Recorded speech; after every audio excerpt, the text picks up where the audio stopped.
Uh-huh. I sure will. Good morning, everybody. You are listening to The Voice.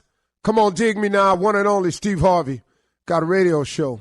Man, got a radio show because God is in the blessing business. I just happen to be a recipient. I just happen to got a couple of things right. And man, his grace and mercy carries you the rest of the way.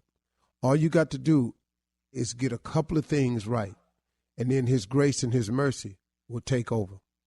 His favor, his love of you, it's already evident. I mean, because so many times we go along without even acknowledging him or conferring with him in our decisions, and we look up and we find ourselves in a predicament, and he always comes to the rescue.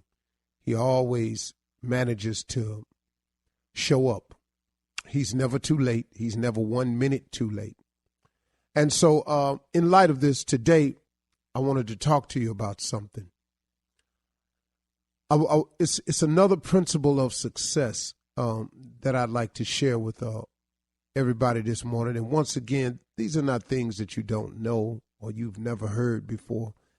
These are just reminders along the way. And one of the things you have to be conscious of is don't be afraid to change. Don't be afraid to change because change is coming anyway. See, I have a theory. Don't be afraid to change because change is coming anyway. Everything changes, nothing remains the same, nothing. And change is inevitable. Now, you can participate in the change or you can react to the change. Are you following me? You can participate in the change or you can react to the change. But don't be afraid to change because change is coming anyway. Now, what I mean by that is this. In participating in the change or reacting in the change, there is a difference. See, if you react to the change, that means the change has occurred and now you have to make the necessary adjustments to the change. Example, the boss walks in, you think your job is good. The boss walks in and hands you a pink slip.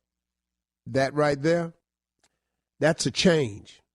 Now, you didn't participate in this change because you didn't ask for the pink slip. But now you got to react to the pink slip.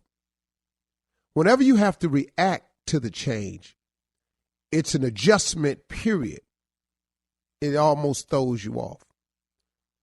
So change is going to come. It always does. You can participate or you can react.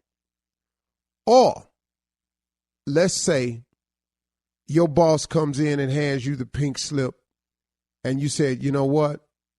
I've been preparing for this day. Always knew nothing lasts forever. I've been working on the sideline on the business idea I had.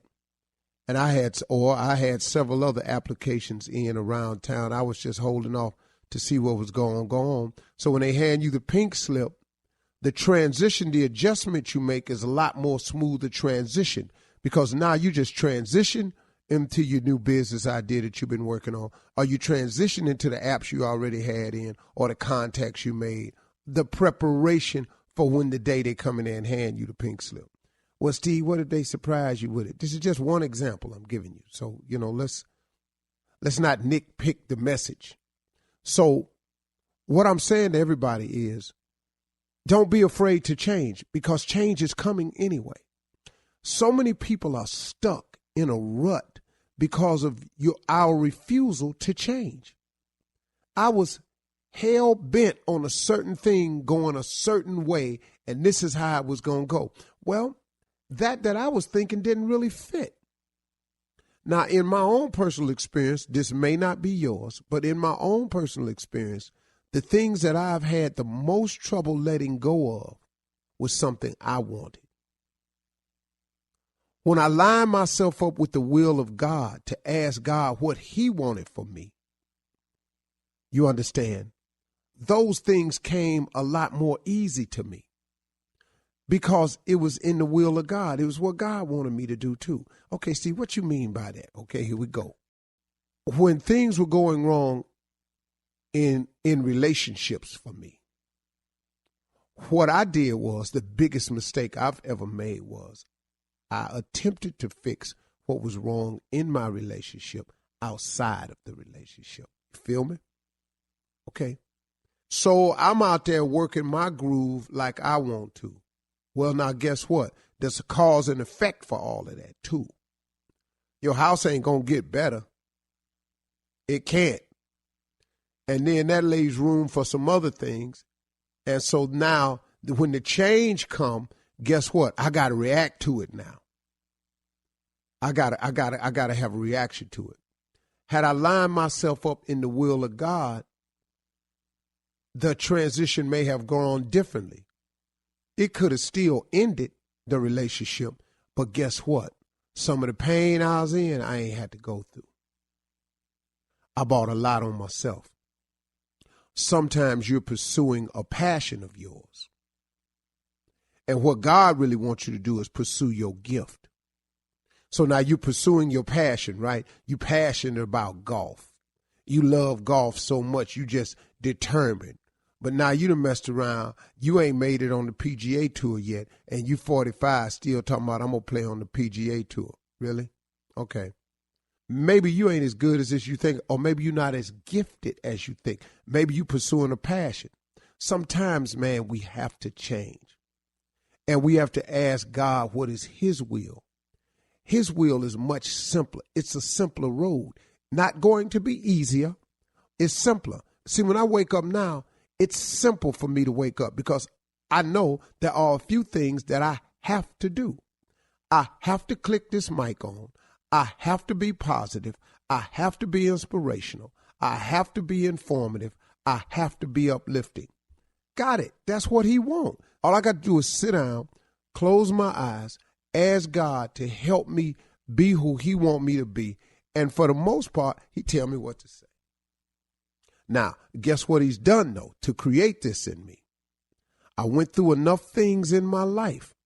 I had enough challenges. I made plenty of mistakes. So now, at my age, I can turn around and tell somebody listening to me, okay, this is what I did. This is a mistake I made. Maybe you see yourself in this story right here. Maybe you don't have to go this way. Or this is what I've learned about becoming successful. Here's a principle that I learned. But then guess what? I had to be unsuccessful to get it, though, didn't I? So you can't have a testimony without a test. Change is coming. It's inevitable. You can participate or you can react. I much prefer to participate in the change. All right, let's go. Hi, I'm David Eagleman. I have a new podcast called Inner Cosmos on iHeart. I'm going to explore the relationship between our brains and our experiences by tackling unusual questions like, can we create new senses for humans? So join me weekly to uncover how your brain steers your behavior, your perception, and your reality. Listen to Inner Cosmos with David Eagleman on the iHeartRadio app, Apple Podcasts, or wherever you get your podcasts.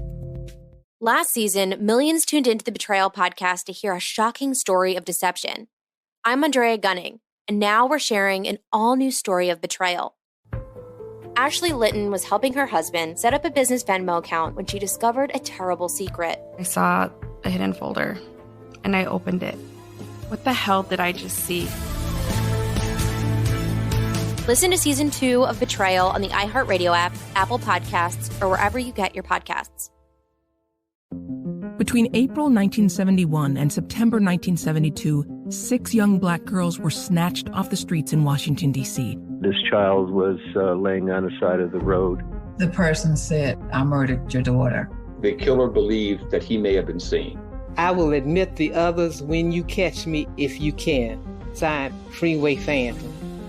Listen to Freeway Phantom on the iHeartRadio app, Apple Podcasts, or wherever you get your podcasts.